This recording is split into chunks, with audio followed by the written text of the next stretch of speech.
Olá, meu irmão, minha irmã. Mais uma vez, o programa Voz da Igreja foi preparado para você. Bebendo da fonte, vamos visitar um texto belíssimo do Evangelho de Lucas, onde Jesus, numa casa que ele amava muito, a casa de Marta, Maria e Lázaro, Jesus nos ensina a dupla dimensão da fé, o serviço e a contemplação. No coração deste tempo, vamos conhecer o pilar da ação missionária que põe a igreja num estado permanente de missão. Uma igreja em caminho, vamos conhecer as atividades da nossa diocese nesta semana. Portanto, fique conosco, o programa Voz da Igreja está apenas começando para você. Muito obrigado pela sua audiência, muito obrigado por estar conosco.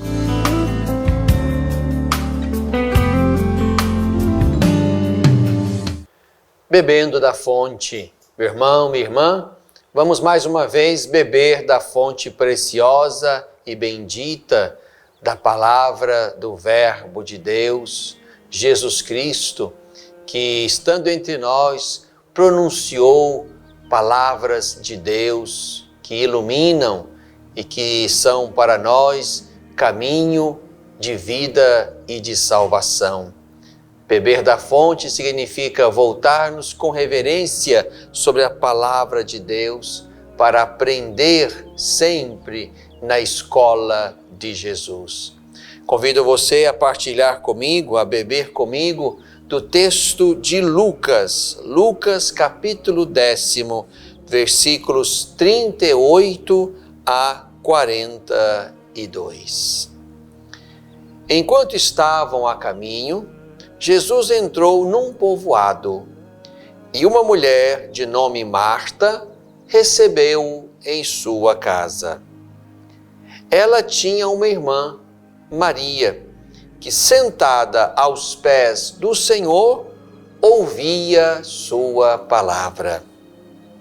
Marta, porém, estava ocupada com muito serviço. Aproximou-se e disse a Jesus: Senhor, não te importas que minha irmã me deixe sozinha a servir? Dize-lhe que me ajude.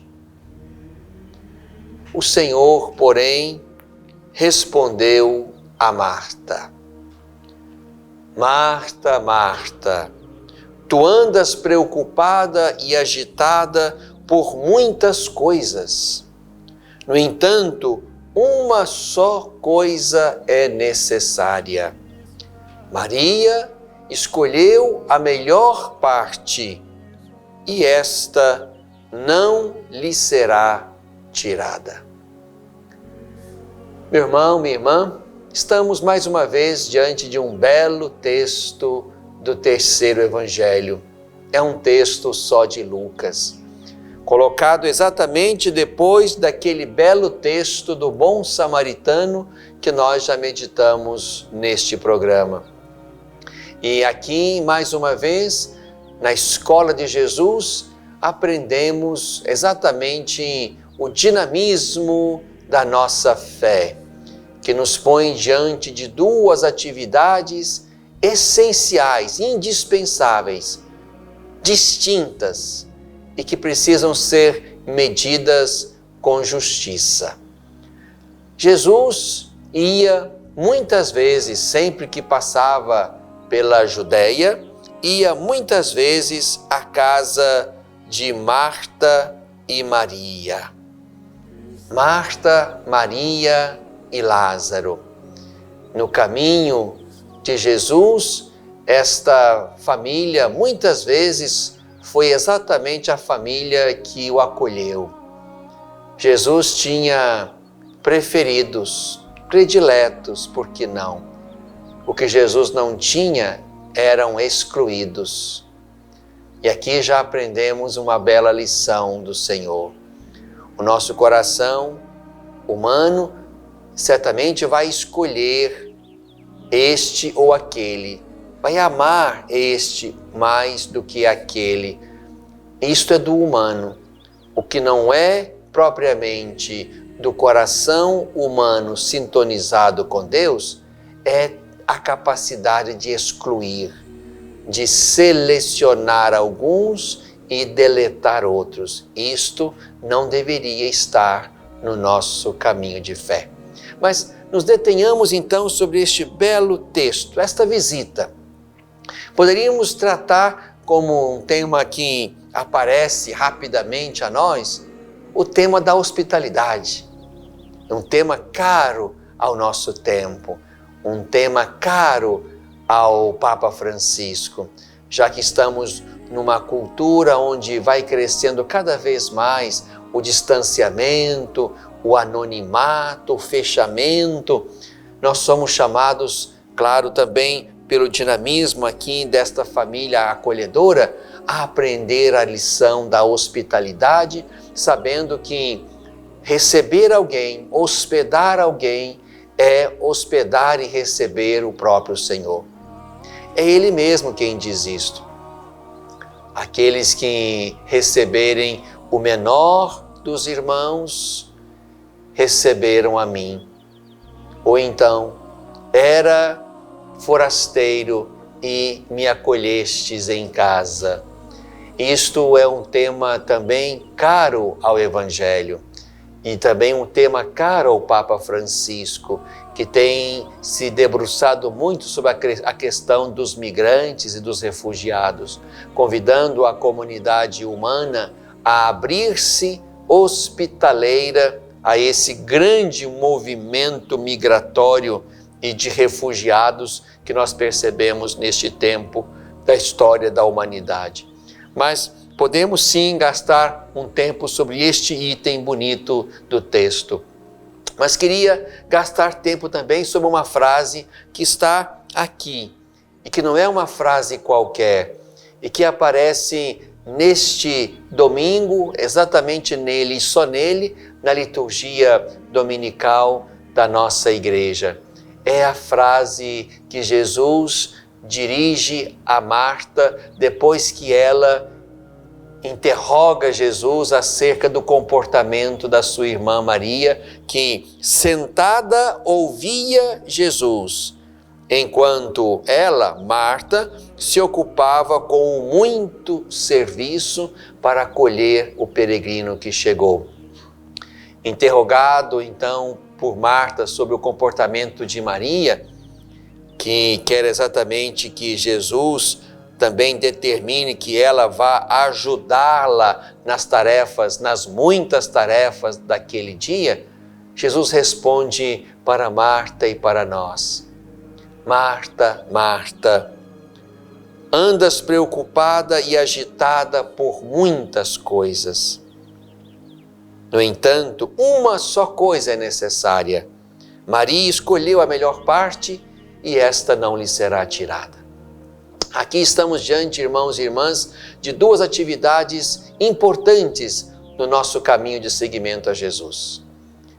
Uma atividade que podemos dizer assim, que nos empenha e nos leva ao cansaço, à missão de cada dia, a dimensão laboral da fé, a dimensão missionária da fé. O texto diz que Marta estava ocupada com muito serviço, e um serviço doméstico, um serviço hospitaleiro, um serviço que queria exatamente criar um ambiente agradável, sadio, farto, para acolher o visitante que chegou. Marta não estava fazendo coisa errada, estava ocupada na sua maneira bastante prática e criativa de acolher o amigo que chega. Aqui estamos diante, portanto, meu irmão, minha irmã, da dimensão missionária, da dimensão, digamos assim, do serviço missionário, do dinamismo missionário. Nós temos muitas coisas a fazer na igreja e no mundo por causa de Jesus. Temos uma igreja a organizar nos seus muitos trabalhos pastorais, movimentos, serviços. Temos muita tarefa interna para colocar em dia o anúncio e a formação cada dia mais aprofundada dos nossos irmãos na fé e da nossa própria. Estamos aqui diante, portanto, da dimensão missionária da fé.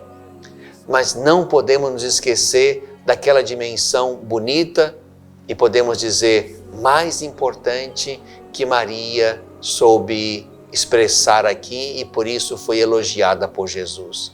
A dimensão contemplativa, a dimensão orante, a dimensão do olhar para Jesus. O texto diz que Maria, sentada aos pés do Senhor, ouvia a sua palavra.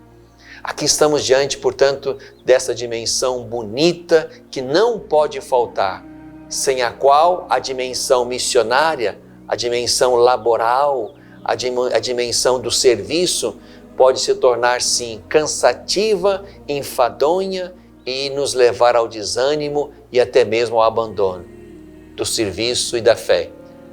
É exatamente a dimensão espiritual, orante, o nosso sentar diante do Senhor, o estar com Ele, o gastar tempo com Ele, parar para estar com o Mestre. É aqui, meu irmão, minha irmã, que nós vamos encontrar criatividade, vigor, disposição para a missão de cada dia. A missão sem oração pode se tornar cansativa e nos levar, sim, à experiência da falência e do fracasso. Como a oração sem a missão pode nos tornar alienados e distantes daquela nossa atividade missionária que é essencial à fé. Aqui estamos diante, portanto, de missão e oração, de ação e contemplação. Nós precisamos alimentar em nós dia a dia essa dupla dimensão da nossa fé.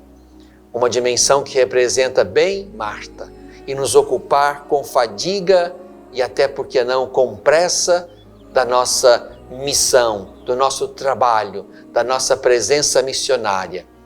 Mas não podemos nos esquecer também do parar, do estar diante do Senhor, como fazemos na oração pessoal, na oração comunitária, na Eucaristia, na adoração eucarística.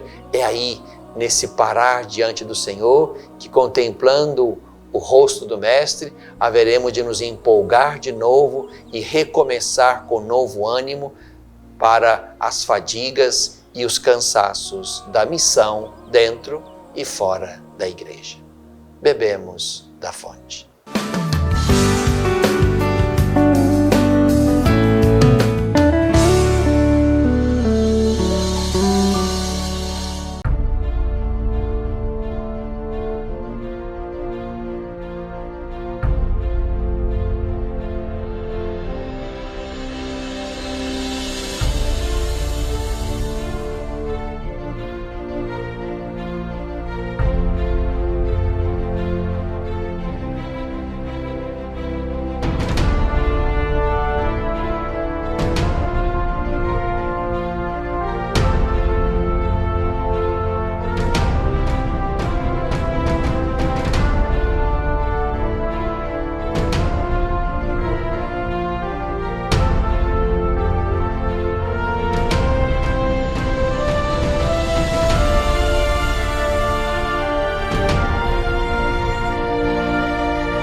no coração deste tempo. No coração deste tempo, meu irmão, minha irmã, estamos visitando textos das diretrizes gerais da ação evangelizadora da Igreja no Brasil 2019-2023. E temos, nesses últimos programas, nos debruçado sobre a casa, a igreja como casa, casa que evangeliza. E esta casa acolhedora que evangeliza, ela tem 4 pilares importantes. Já tratamos de 3 deles: o pilar da palavra, o pilar do pão, o pilar da caridade.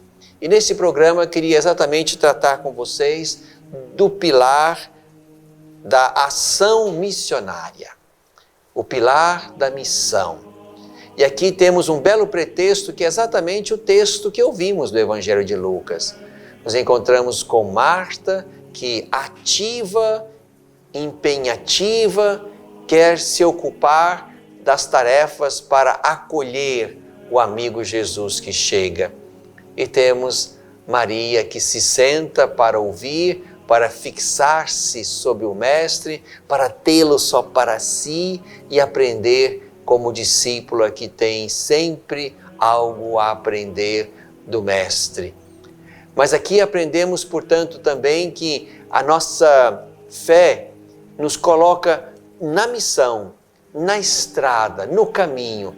Para usar a palavra do Papa Francisco, a nossa fé nos coloca numa disposição de saída.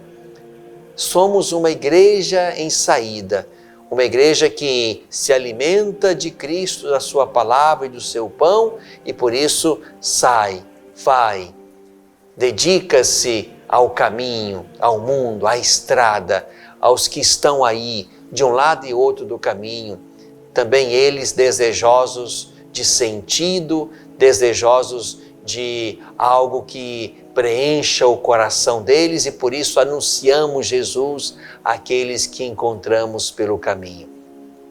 A igreja também tem uma bela dimensão missionária que não pode jamais ser esquecida. Por isso, quero visitar com você alguns textos das diretrizes que vão exatamente nos fazer pensar nesse estado permanente de missão. Estado permanente de missão.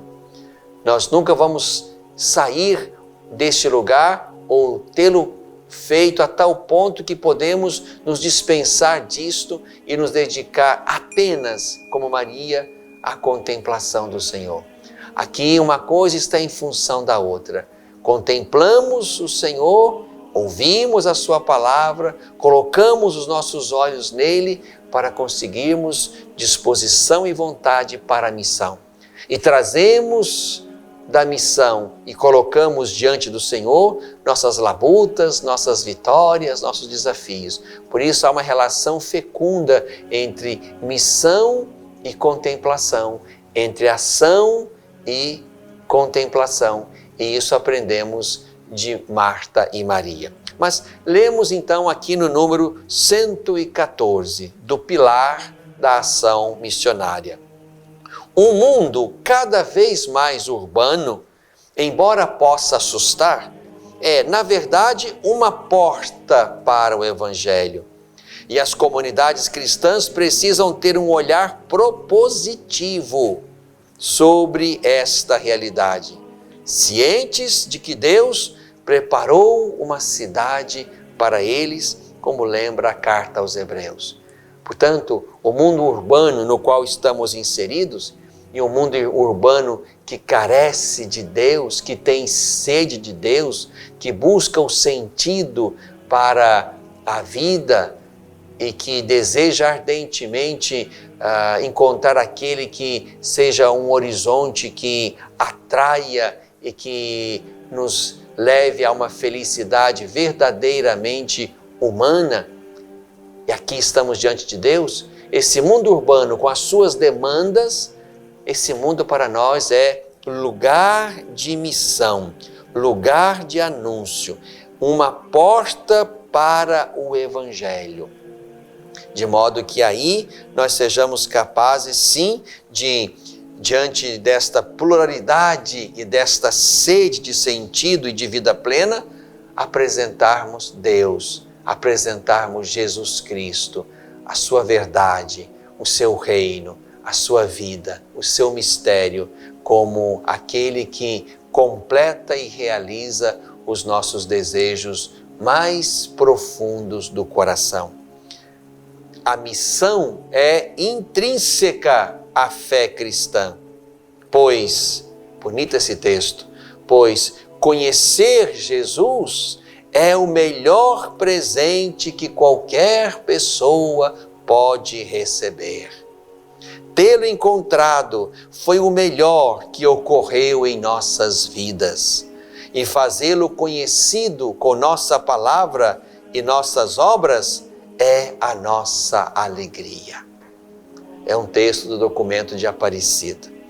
Conhecer Jesus é o melhor presente que qualquer pessoa pode receber.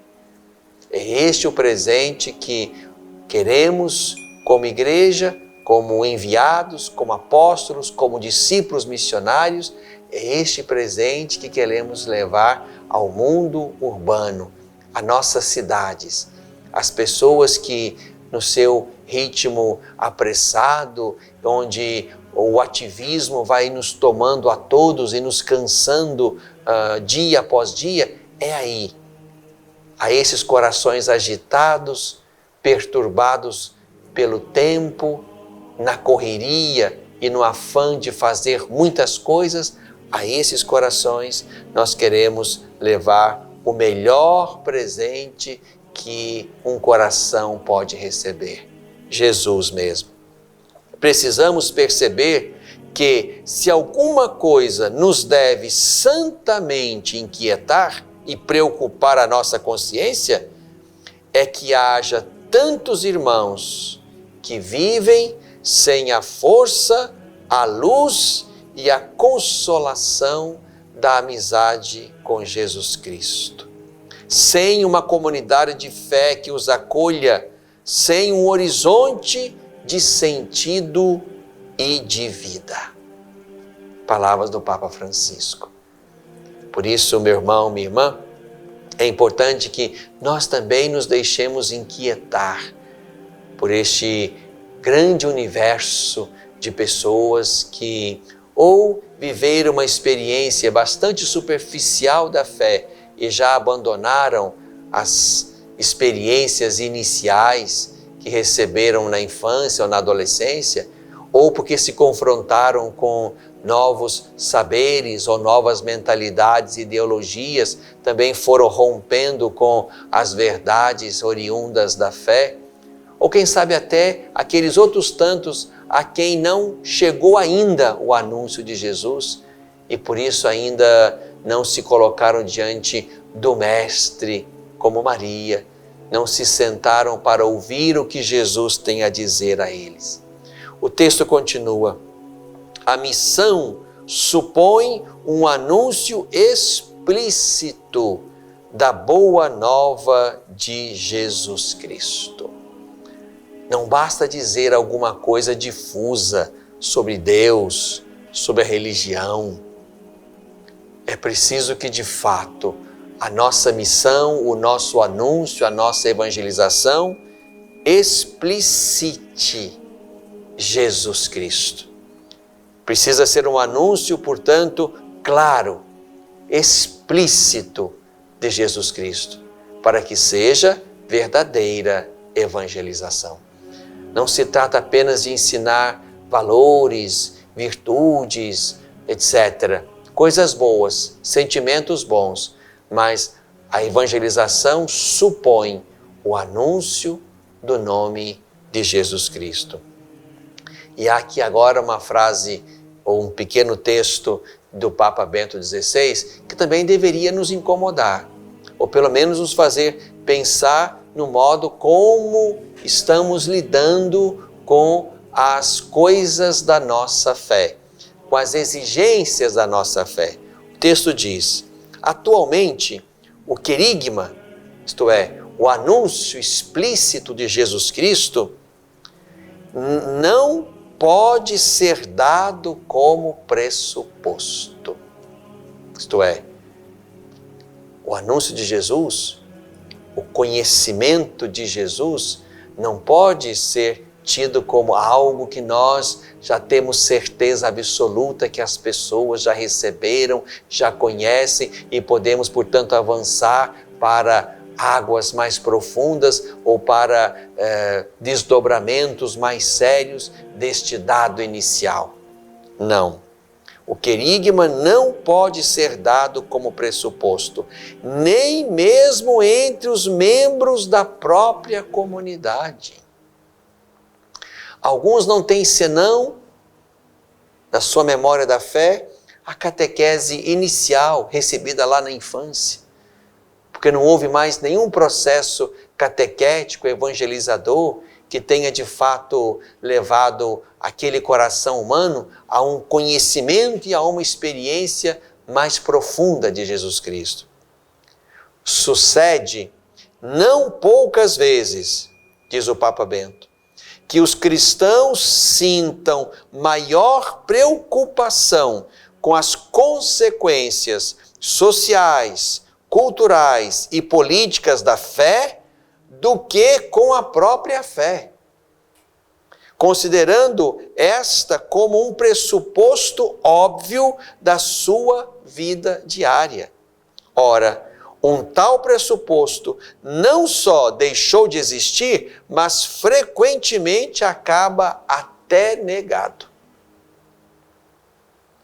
Enquanto no passado era possível reconhecer um tecido cultural unitário, amplamente compartilhado no seu apelo aos conteúdos da fé e aos valores inspirados pela fé, hoje parece que já não é assim em grandes setores da sociedade.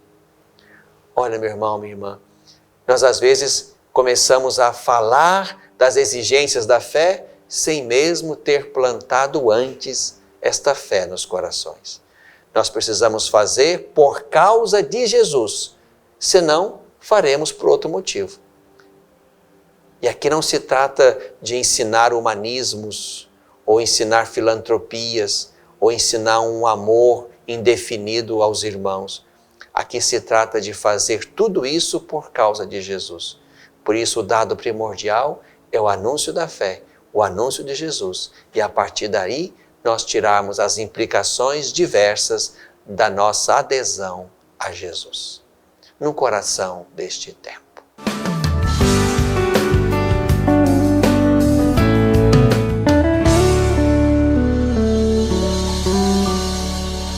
Às vezes, tudo que uma criança precisa para superar uma tempestade em sua vida familiar é encontrar um lar provisório. Uma família que a acolha por um tempo, enquanto sua própria família se reestrutura para recebê-la de novo. Essa é a proposta do Serviço Família Acolhedora. Transformar as dificuldades de hoje em possibilidades de futuro. Serviço Família Acolhedora. A tempestade passa, a vida continua. Participe e faça a diferença.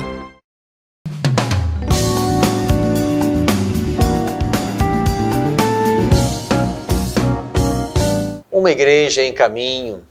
Meu irmão, minha irmã, nossa igreja está no caminho, com missão e contemplação, com oração e com trabalho, com Marias e Martas, ou com corações humanos que conseguem circular bem entre essas duas disposições no segmento.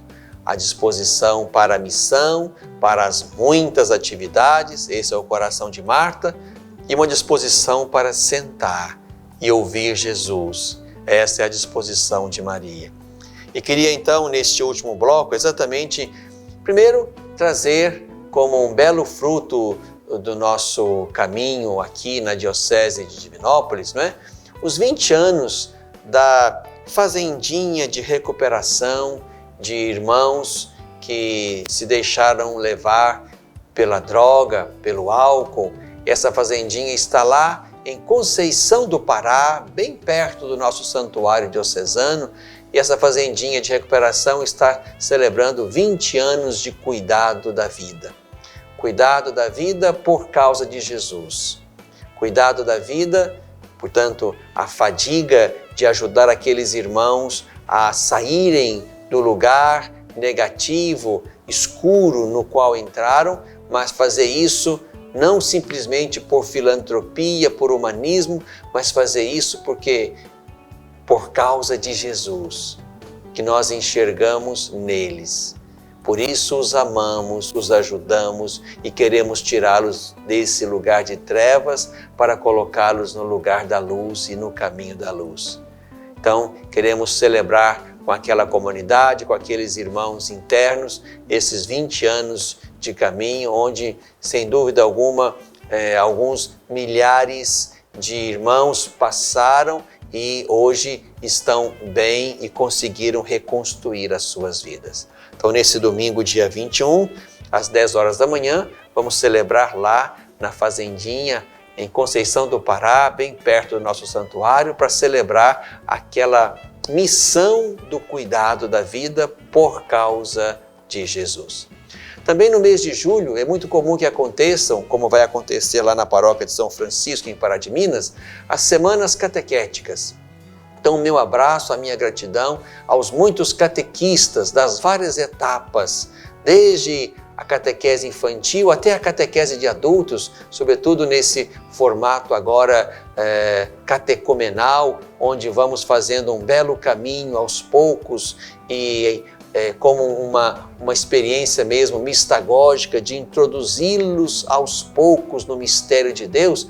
Que bom que existem, portanto, muitos catequistas que se dedicam a esta atividade, a educação da fé dos irmãos, desde os pequeninos até os adultos. É por aí, meu irmão, minha irmã, que nós vamos nos formando na escola de Jesus. Então, Deus seja louvado por esses catequistas que se empenham seriamente na sua formação para que possam ajudar, para que possam evangelizar os irmãos e irmãs confiados a eles. Temos muito a aprender de Jesus. Ele é o Mestre. Com Ele queremos nos cansar na missão de cada dia.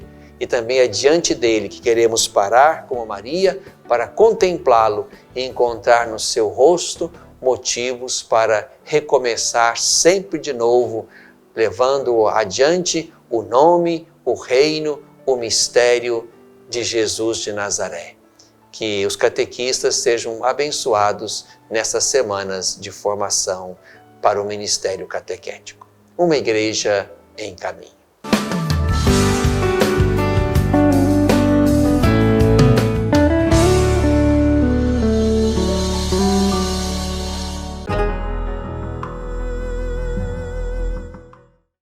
Pornografia infanto-juvenil é crime. Todo aquele que produz, vende, publica, divulga de qualquer forma ou até mesmo armazena vídeos ou fotos pornográficas de crianças e adolescentes pratica crime grave e está sujeito a uma pena de até 8 anos. Se você teve contato com esse tipo de material pelas redes sociais, jamais passe adiante. Não divulgue e nem guarde essas imagens criminosas. Denuncie quem publicou ao promotor de justiça ou à polícia. Defender a criança é responsabilidade de todos nós, todos contra a pedofilia.